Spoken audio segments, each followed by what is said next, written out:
Kaixo, nire izena Ane da, eta momentu honetan nire doktoretza egiten ari naiz.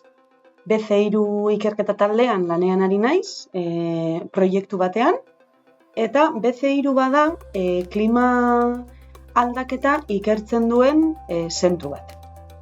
Nik matematika ikasi nuen, Leioan, EHUn, eta geroztik datuen analizian eta eredu matematikoen aplikazioan egiten dut lan.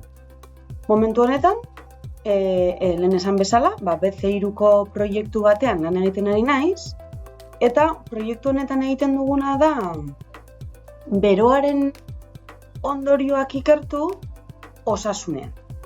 Hau da, beroarekin lotutako hilkortasuna eta morbilidadea estimatzen ari gara. Europa osoan zehar. Eta eskualde mailan bai. Eta, estimazio hauen proiekzioak egiten ditugu baita ere, klima agertoki ezberdinetan.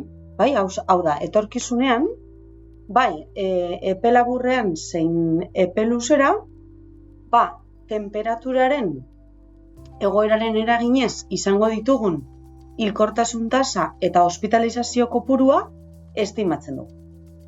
Gainera, oneri gehituta bai, inpaktu honen ebaluazio ekonomikoa egiten ari gara. Eta oso garrantzitsua da, kasu honetan, klima aldaketari aurre egiteko hartu aldiren politiken onurak neurtu ahal izateko.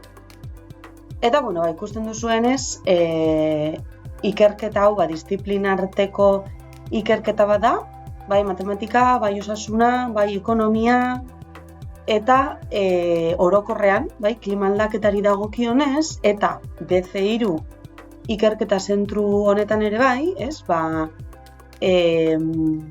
arlo anitzak ditugu, eta jakintza arlo guztien arteko elkarlana oso garrantzitsua da.